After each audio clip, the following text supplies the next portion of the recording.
신발끈을 묶어달라. 아이가 왕처럼 행동합니다. 2024년 5월 2일 북미 동부 순회가면 토론토. 안녕하세요.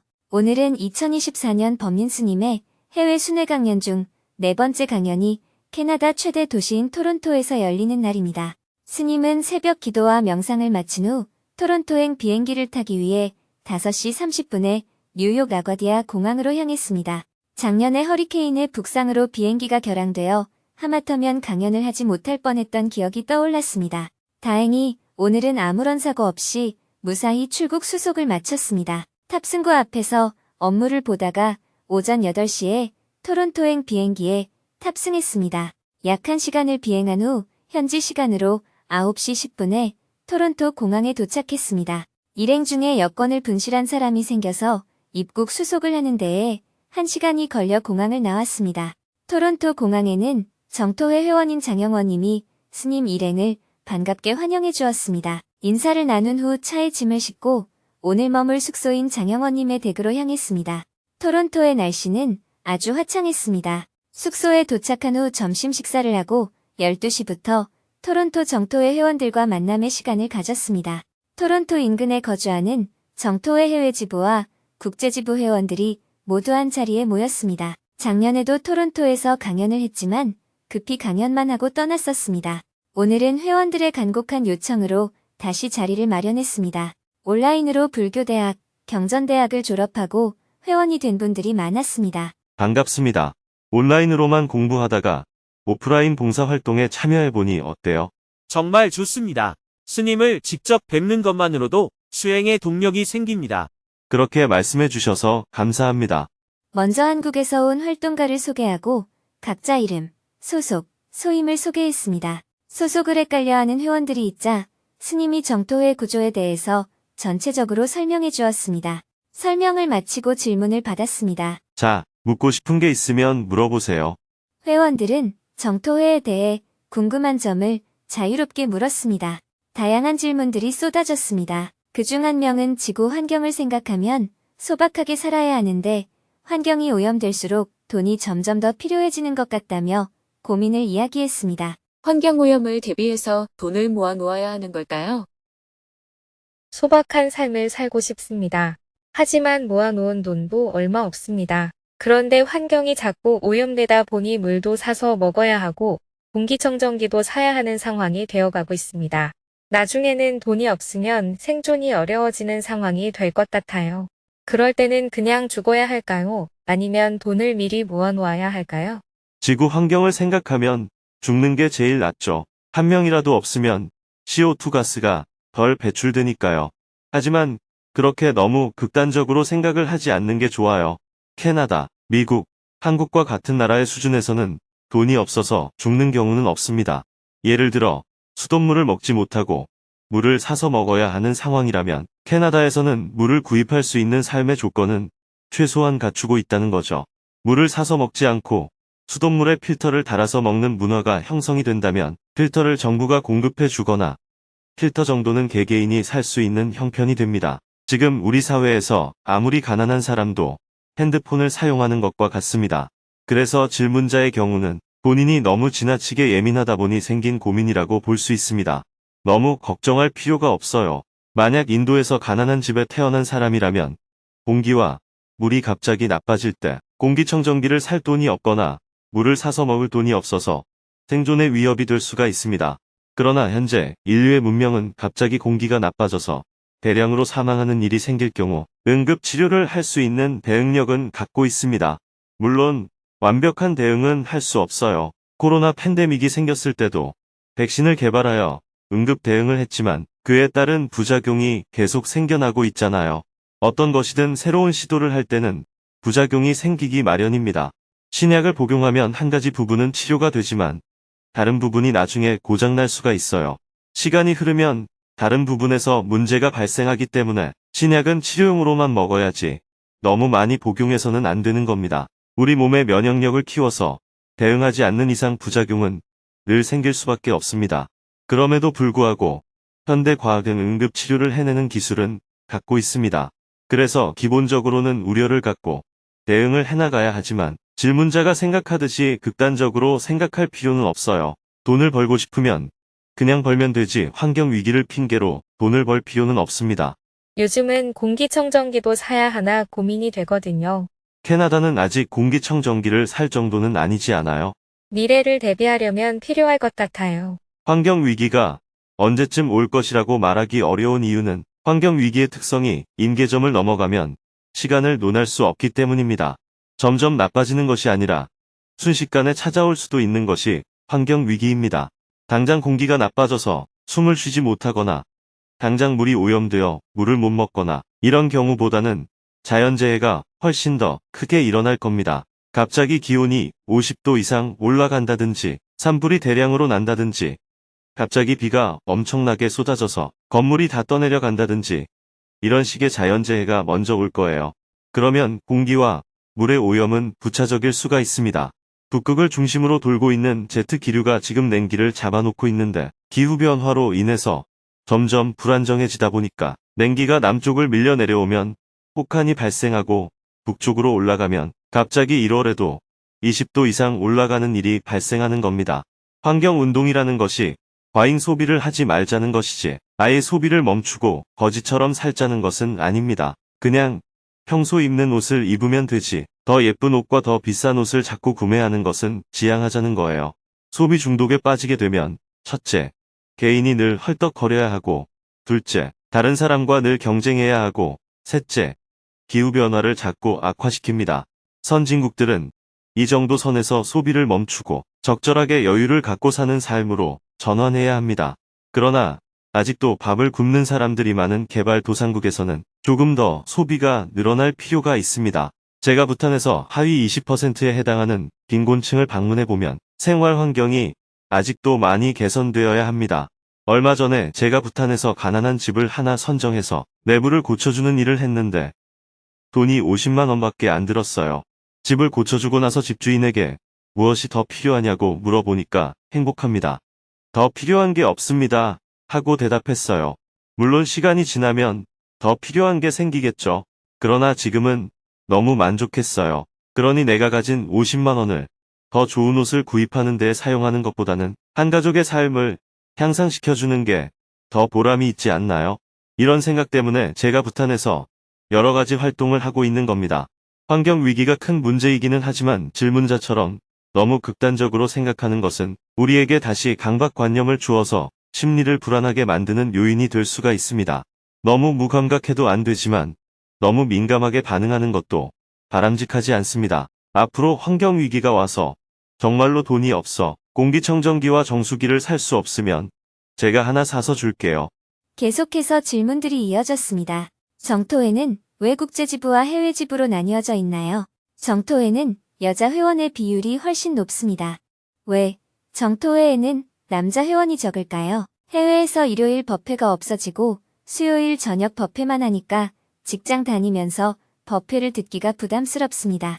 불교에서 이야기하는 중도와 도교에서 이야기하는 도가 헷갈립니다. 중국어 번역팀에서 스님을 대사라고 번역했는데요. 중국 사람들은 중이라고 번역하기도 한다고 합니다. 어떻게 번역하면 좋을까요? 중국 사람들을 위해 불교대학 한국어 버전을 바로 번역하면 좋겠습니다. 종교로서의 불교를 믿는 사람에게 어떻게 전법을 해야 할까요? 팬데믹 이후 온라인 법당으로 바뀌고 나서 정토회의 전체 분위기가 어떤가요? 1시간 30분 동안 대화를 나눈 후 기념사진을 찍고 간담회를 마쳤습니다. 간담회를 마치고 스님은 실내에서 업무를 보았습니다. 휴식도 조금 한 후 일찍 저녁 식사를 하고 오후 5시 20분에 숙소를 출발하여 강연장으로 향했습니다. 오늘 강연이 열리는 곳은 페어뷰몰 단지 내에 있는 라이브러리 시어터입니다. 강연장에 도착하자 곳곳에서 봉사자들이 참석자들을 맞이하고 있었습니다. 스님은 봉사자들에게 환한 얼굴로 인사를 건넸습니다. 저녁 7시가 되자 객석은 빈자리 없이 가득 찼습니다. 극장의 보안요원이 출입자 수를 엄격하게 제한해서 20명 정도가 결국 강연을 듣지 못하고 돌아가야 했습니다. 330명이 자리를 가득 메운 가운데 스님을 소개하는 영상을 함께 본 후 큰 박수와 함께 스님이 무대로 걸어 나왔습니다. 스님이 먼저 인사말을 했습니다. 증문즉설이란 친구가 친구에게 얘기하듯이 사전에 아무 준비 없이 그냥 고민이 있으면 고민을 얘기하고 의문이 있으면 의문을 물어보고 하고 싶은 얘기가 있으면 그 얘기를 하는 것을 말합니다. 학교 수업 같으면 미리 내용을 준비해서 강의를 해야 하는데 증문즉설은 말 그대로 자기 인생의 문제를 준비 없이 즉석에서 물어보는 거예요. 그래서 지식적인 얘기는 가능하면 하지 않는 것이 좋습니다. 금지하는 것은 아니지만 요즘은 인터넷에 검색해도 웬만한 것은 다 나오잖아요. 불교 용어인 삼보에 관한 것도 검색만 해도 자세히 나오기 때문에 여기서 굳이 불교 용어에 관한 얘기를 할 필요가 없다고 봅니다. 하지만 남편이 술을 먹어서 고민입니다 하는 질문은 검색해도 안 나와요. 그런 얘기를 우리가 나누고자 합니다. 이어서 질문을 받았습니다. 강연장 입구에서 사전에 11명이 질문을 신청을 했습니다. 현장에서도 질문을 더 받아 2시간 동안 14명이 스님과 대화를 나눌 수 있었습니다. 그중 한 명은 10살 아이가 왕처럼 행동해서 고민이라며 어떻게 아이를 키워야 할지 질문했습니다. 신발끈을 묶어달라. 아이가 원처럼 행동합니다. 저는 10살짜리 아들을 두었는데요. 천상천하 유아독존입니다. 자신을 왕으로 생각하며 행동해요. 어른들한테도 존댓말을 안 쓰다 보니까 선생님들이 저를 붙잡고 오는 경우도 있었습니다. 어제 있었던 일화를 예로 말씀드릴게요. 아들이 하키를 합니다. 연습하러 가기 전에 아들이 하키 스틱과 물을 챙기고 저는 아들을 훈련장으로 데려다 줍니다. 그런데 이날 차에서 내려서야 스틱이 빠진 것을 알게 되었어요. 그래서 스틱 어디 있어? 하고 물었더니 자기가 먼저 들어가서 준비를 할 테니 저보고 집에 가서 스틱을 가져달라고 해요. 조금 화가 났지만 집으로 스틱을 가지러 갔습니다. 막상 돌아와 보니 아들은 신발끈조차 안 묶고 저만 기다리고 있는 거예요. 저에게 신발끈을 묶어달라는 거죠. 왕은 저리 갈 정도입니다.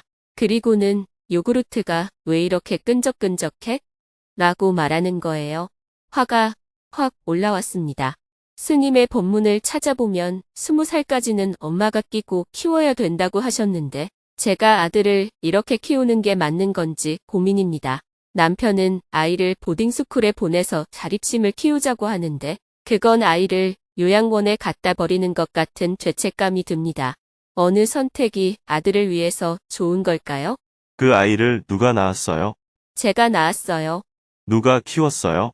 제가 키웠습니다. 그럼 누구를 닮았을까요? 저를 닮았습니다. 아들이 버릇이 없다면 그건 질문자가 뭔가 잘못해서 생긴 거지 다른 곳에서 생겨날 수가 없어요. 질문자의 설명 속엔 이미 아이가 그렇게 될 수밖에 없는 요인들을 많이 내포하고 있어요. 아이와 학교에 가다가 뭘 잊어버리고 왔는데 아이는 당당하잖아요. 안 가져와서 어떻게 하며 울지도 않고요. 나는 먼저 들어가 있을 테니까 엄마가 좀 갖다 줄래? 라고 하면 엄마도 바쁘니까 오늘은 그냥 학교 가라. 이렇게 얘기하면 됩니다. 아니면 그래, 엄마가 갖다 줄게. 먼저 가 있어 라고 하면 되지. 뭐가 어렵습니까? 갔다 왔는데 아이가 신발끈을 안 묶고 있다가 신발끈 좀 묶어줘 라고 하면 엄마는 바빠서 가야 하니까 신발끈은 네가 묶어라 하고 가면 되죠. 안 그러면 오케이 알았어. 내가 묶어줄게 하면 되는 겁니다. 아무런 문제가 없어요. 지금 질문자가 하는 행동은 아이의 버릇도 나쁘게 만들고 아이에게 심리적 억압도 주는 거예요. 왜 신발끈을 아직도 안 묶었니? 앞으로는 네가 묶어라 하고 아이를 야단치고는 결국에는 신발끈을 묶어주기 때문입니다. 왜 스틱을 안 가져왔니? 하고 야단을 치고는 또 스틱을 갖다 주는 겁니다. 야단을 치면 아이에게 심리적 억압이 생기고 아이의 요구를 들어주면 버릇이 나빠집니다. 질문자는 지금 아이에게 나쁜 영향만 주는 행동을 하고 있어요. 이건 질문자로부터 빚어진 문제이지 다른 문제는 전혀 없습니다. 제가 아이는 20살까지 엄마가 키워야 한다 이렇게 말한 적이 전혀 없는데 자기가 자기의 아이를 애완용 동물로 키우고 싶으니까 스님이 20살까지 키우라고 했다고 연결시키고 있는 겁니다. 저는 생전 처음 듣는 소리입니다. 저는 아이가 3살 때까지는 엄마가 키우는 것이 좋다 이렇게 얘기를 했습니다. 이 말은 4살부터는 반드시 엄마가 키우지 않아도 된다는 말입니다. 부모는 아이가 20살이 될 때까지는 보호자로서 보살펴야 되지만 20살이 넘으면 완전히 독립시켜야 된다는 것이 늘 제가 강조하는 거예요. 그리고 아이들이 사춘기가 되면 아이들의 행동에는 가능하면 관여하지 말고 냉정하게 지켜보는 것이 사랑입니다. 어릴 때는 따뜻하게 감싸주는 게 사랑이고 사춘기 때는 지켜봐주는 게 사랑이고 20살이 넘어 성인이 되면 정을 끊어주는 게 진정한 부모의 사랑입니다. 이런 얘기를 한 적이 있지 20살까지 엄마가 끼고 키우며 보살펴야 한다는 얘기는 한 적이 없어요. 질문자는 있지도 않은 얘기를 만들어서 자기 행위를 합리화하고 있어요. 질문자는 지금 아이에게 잘못 대응하고 있어요. 아이를 자꾸 나쁘다고 하는 건 올바르지 않습니다. 어린아이가 어떻게 나빠질 수가 있겠어요? 조그마한 아이가 경어를 안 쓴다는 건 질문자가 남편에게 경어를 안 쓴다는 걸 말합니다. 아이가 바뀌기를 원한다면 질문자의 행동부터 바꾸어야 합니다.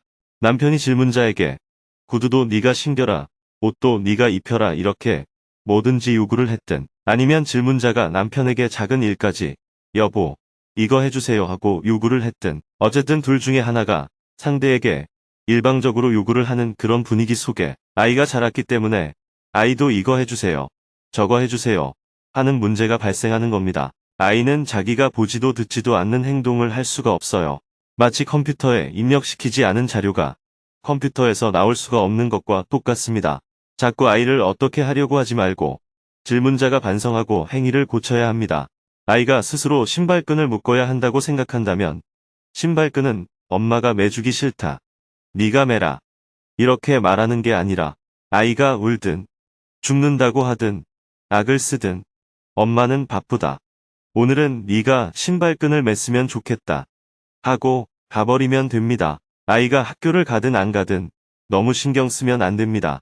밥을 차려주었는데 밥을 안 먹으면 치운다 하고 화를 내면서 밥을 치워버리면 안 됩니다. 엄마는 회사에 출근해야 되니까 밥을 치울게, 나중에 네가 시간 되면 찾아 먹어라 이렇게 부드럽게 얘기하고 아이가 나중에 밥을 차려달라고 하면 엄마는 일이 있으니까 네가 차려 먹어라 하고 말하면 됩니다. 만약 아이가 울면 가만 놔두세요. 여러분은 이게 어디서 울어? 먹으라고 할 때는 안 먹더니 이러면서 또 밥상을 차려줍니다. 이렇게 하면 야단을 맞은 아이에게 심리적 억압이 생기고 아이의 버릇도 나빠집니다. 배가 고프니 네가 차려 먹어라. 엄마는 지금 일이 바쁘단다. 이렇게 부드럽게 말해야 합니다. 아이가 굶는다고 할 때도 벌칙으로 너는 굶어라 하고 말하면 안 돼요. 엄마는 오늘 아파서 밥을 할 수가 없단다 하면서 질문자도 같이 굶어야 합니다. 애가 뭐라고 해도 네가 찾아 먹어라. 엄마는 아파서 밥을 할 수가 없단다 라고 말해야 해요. 자녀가 문제가 있을 때 자녀를 직접 때리는 어머니도 있지만 현명한 어머니는 매를 아이에게 가져오라 하고 아이한테 매를 주면서 엄마의 종아리를 때리라고 합니다.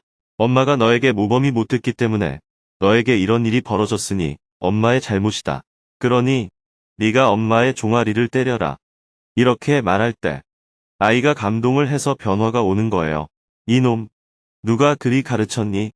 하면서 매를 갖고 아이의 종아리를 때리면 아이가 일시적으로는 안 하는 것 같지만 엄마가 안 볼 때 또 합니다. 그러니 전적으로 질문자의 잘못임을 자각해야 합니다. 아이를 그냥 이대로 두든지 아니면 아이를 변화시키려면 질문자의 생활 태도가 바뀌어야 합니다. 아이한테 존댓말 해라 하지 말고 앞으로 질문자가 모든 용어를 존댓말로 써야 합니다. 아이는 나에게 반말을 쓰더라도 나는 아이에게 존댓말을 써야 됩니다. 그러면 시간이 흐르면 아이도 존댓말을 쓰게 돼요. 제가 아이한테도 존댓말을 써야 합니까? 아이가 영어로 말하기를 원하면 질문자도 영어를 써야 되잖아요. 나는 한국말을 하면서 아이한테만 너는 영어로 말해라 이러면 안 되잖아요. 아이가 영어로 말하기를 원하면 내가 영어를 써야 되듯이 아이가 존댓말을 쓰기 원하면 나도 존댓말을 써야 합니다. 존댓말이라는 게 특별히 어려운 게 아니에요. 그냥 말일 뿐입니다. 내가 존댓말을 써야 아이가 존댓말을 배웁니다. 아이에게 존댓말을 쓰라고 명령할 게 아니라 내가 모든 용어를 존댓말로 쓰면 됩니다. 집안에서 부부끼리도 존댓말만 쓰면 아이는 존댓말 빼고 다른 언어를 모릅니다. 집에서부터 부부지간에 반말을 막 하고 사니까 아이도 그대로 배우는 겁니다. 보딩스쿨에 보내는 것도 당분간 하나의 방법입니다. 그런데 너무 어렵게 생각하지 마세요. 보딩스쿨에 보내보고 좋아지면 계속 놔두고 안 좋아지면 또 데려와서 다른 방법을 쓰면 됩니다. 질문자는 일단 못 보낼 겁니다. 보냈다가도 아이가 힘들다고 하면 바로 데려올 사람이에요. 아이를 하나의 사람으로 대하는 게 아니고 애완용 동물처럼 바라보고 있기 때문입니다. 지금처럼 행동하면 아이는 절대 고쳐지지 않습니다. 아이에게 문제가 있는 것이 아니에요. 엄마가 항상 갖다 주니까 엄마 가져와 하는 겁니다. 저는 보딩스쿨에 너무 보내고 싶었는데 제가 스님의 법문을 잘못 이해해서 몇 해 못 보냈거든요. 당장 보내겠습니다. 내 말을 안 듣는다고 갖다 버리듯이 보내면 안 된다니까요. 아이의 문제를 자기가 책임지지 않고 남의 손에 맡겨서 고치겠다는 생각은 바람직하지 않습니다. 일단 한번 보내보고 돌아와서도 집에서 아이가 계속 반말을 하면 그냥 반말을 쓰도록 두면 돼요. 제가 시카고에 어느 교민이 살고 있는 집에 갔는데요. 엄마가 가게를 하니까 아이들을 돌볼 시간이 없어서 친정어머니를 모셔와서 좀 돌봐달라고 부탁했다고 합니다. 할머니가 얘들아 밥 먹어라 해도 아이들이 밥을 안 먹고 노니까 시골 할머니가 너 밥 안 처먹을래? 밥 처먹어. 자꾸 이렇게 얘기했단 말이에요. 그러다가 스님이 그 집에 갔는데 아이들이 스님한테 스님 밥 처먹어 이렇게 말했어요. 아이들이 그런 말을 어디서 배웠겠어요? 누가 집에서 그 말을 쓰니까 배운 겁니다. 아이는 그 말이 나쁜 말인지 좋은 말인지 개념이 없고 할머니가 쓰니까 따라서 쓰는 거예요. 질문자의 아이도 질문자가 그 말을 썼기 때문에 따라서 쓰는 겁니다. 그러니 자기 반성이 필요하다는 말씀을 드립니다. 여러분들이 아이를 키우면서 아이에게 어떤 문제가 생길 때마다 자꾸 아이를 나쁘다고 하는 것은 좋은 태도가 아닙니다. 아이가 왜 이러지? 하면서 연구하는 자세가 필요합니다. 그래서 나의 태도와 삶의 방식을 바꿔서 아이에게 좋은 영향을 주어야 합니다. 그렇게 해도 변화가 없다면 두 가지 원인이 있어요. 첫째, 아이가 정신적으로 건강하다면 잘못된 버릇 때문입니다. 둘째, 아이에게 감정 조절이 안 되는 정신적인 문제가 있을 수 있습니다. 그런데 대부분의 부모가 자신의 아이에게 정신적으로 문제가 있을 수 있다는 걸 인정하지 않습니다. 그렇기 때문에 먼저 아동심리를 전공한 의사에게 전체적인 평가를 받아야 해요. 보딩스쿨에 보내는 게 핵심이 아니고 치료를 먼저 해야 됩니다. 만약 아이가 정신적으로는 이상이 없고 버릇이 잘못된 문제라면 다른 교육을 받게 하는 게 우선입니다. 아이를 키우는 사람은 항상 아이의 입장에서 무엇이 아이에게 도움이 되느냐를 살펴야 해요. 내 입장에서 내가 보고 싶으니까 데려오고 내가 귀찮으니까 보내는 것은 부모가 아닙니다. 자식을 위해서 부모가 있지. 부모를 위해서 자식이 있는 건 아니잖아요. 아이의 입장에서 부모가 보살피는 게 좋다면 내가 아무리 힘들어도 보살펴야 됩니다. 아이가 보딩스쿨에 가서 배우는 게 좋다면 내가 아무리 보고 싶어도 아이를 위해서 내 아픔을 참아내야 됩니다. 그게 부모입니다. 그런데 여러분들은 대부분 자기 감정을 우선합니다. 어떤 여성은 이혼을 했는데 아이를 5일 동안이나 못 봐서 죽겠다고 하면서 울어요. 그건 부모를 위해서 자식이 있는 거예요. 부모가 아이를 보고 싶으면 아이가 그 욕구를 채워주는 것을 부모의 권리라고 생각해요. 물론 법적으로 엄마의 권리일 수는 있지만 그것은 자식을 위하는 마음이 아니고 자기 욕심입니다. 나와 떨어져 있는 게 자식에게 도움이 된다면 내가 아무리 보고 싶어 죽을 것 같아도 자식을 위해서 내가 인내를 해야 됩니다. 감사합니다. 계속해서 질문들이 이어졌습니다. 어머니를 피해 외국에서 살고 있습니다. 우울증이 있는 어머니와 대화가 잘 되지 않는 동생을 곧 한국에 가서 만나야 합니다. 문제없이 잘 지낼 수 있는 방법이 있을까요? 불교는 공안도리를 가르칩니다. 그러나 우리는 공하지 않는 새 속에서 살아갑니다. 이상과 현실의 괴리에서 살아가는 현명한 방법은 무엇인가요? 외국에 있다 보니 한국에 있는 친구들이 나를 빼고 노는 모습을 SNS에서 볼 때마다 질투가 납니다. 어떻게 마음을 다스리죠? 종교에 대한 스님의 견해를 알고 싶습니다. 행복이란 무엇인가요? 일상생활을 하느라 바쁘다 보니 내가 가지고 살아가야 하는 가치관이 무엇인지 혼란스럽습니다. 인간관계에 대해 스트레스가 심해 이성적으로 생각하지 않으려 하지만 잘 안 됩니다. 어떻게 하면 생각을 안 할 수 있을까요? 17살 때부터 나는 누구인가, 나는 왜 사는가에 대해 고민을 하다가 작년에 깨달음을 얻었습니다. 스님은 어떤 깨달음을 가지셨나요? 심리적으로 위축되는 것을 어떻게 하면 극복할 수 있을까요? 어떤 마음을 가지고 명상을 하는 게 불편한 마음이 덜할까요? 아이 둘을 데리고 왔는데 첫째 아이는 공부를 안 해서 한국으로 보내고 싶고 둘째 아이는 공부를 잘해서 여기서 공부시키고 싶어요. 어떻게 하면 좋을까요? 20살 이후에 독립적인 삶을 살려면 어떤 가치관을 갖고 살아야 할까요? 대화를 다 마치고 나서 스님이 정리 말씀을 해주었습니다. 부모는 잘한다고 했는데 결과적으로는 자식을 망치는 쪽으로 가게 되는 경우가 많습니다. 아이를 애완용 동물이 아니라 사람으로 키워야 해요. 자아가 형성되는 3살 때까지는 아주 극진히 돌봐주되 자아가 형성된 4살 이후로는 모범을 보여주고 8살이 되면 일을 나눠서 함께 하도록 해야 합니다. 설거지할 때 같이 하고 방 청소할 때 같이 하다 보면 아이가 자연스럽게 따라서 배우는 거예요. 부모도 편안하고 자식도 건강하게 키우는 법. 제가 가난한 나라에 가서 다양한 활동을 많이 하다 보니 사람들이 저보고 스님은 모르는 게 없다 하고 말합니다. 이게 다 조기 교육을 잘 받은 덕택이에요. 가난한 집에 태어나서 온갖 경험을 하다 보니 특정 분야의 전문가 이상으로 다방면으로 많이 알게 된 겁니다. 그런데 여러분들은 자녀들에게 조기 교육의 기회를 다 없애버렸어요. 공부 이외에는 손도 못 대게 막고 공부나 해라 하고 닥달합니다. 그러니 아이가 20살이 됐지만 밥할 줄도 모르고 설거지도 할 줄 모르고 방 청소도 할 줄 모르고 빨래도 할 줄 모르고 아무것도 할 줄 모르는 바보 같은 사람이 된 겁니다. 그런 두 남녀를 결혼시켜 놓았으니 제대로 살겠어요? 이것은 다 부모가 어리석어서 만든 결과입니다. 이제 정신을 차리셔야 합니다. 자녀를 5명 낳아 키워도 부모가 힘들지 않아야 합니다. 과잉으로 돌보니까 아이 키우기가 힘든 겁니다. 처음 3살 때까지만 힘들지 조금 키워놓으면 갈수록 편해집니다. 큰 애는 설거지를 하고 작은 애는 밥을 하게 하면 아이가 많을수록 일꾼이 많이 생겨서 엄마에게는 좋아요. 이렇게 엄마가 힘이 안 들어야 엄마도 편하고 아이들도 건강하게 자랍니다. 아이를 과잉 보호하는 현상은 인류 문명사적으로 큰 위기를 가져옵니다. 기후 위기만 위기가 아니라 이런 잘못된 삶의 방식이 앞으로 큰 위기를 초래하고 있습니다. 자식을 20살까지 키웠으면 여러분들이 할 일은 다 했어요. 더 이상은 자식에게 신경 쓰지 마세요. 죽든지 살든지, 중이 되든지 신부가 되든지, 혼자 살든지 결혼하든지, 자기 인생은 자기가 사는 겁니다. 그래야 나도 내 인생을 살 수 있어요.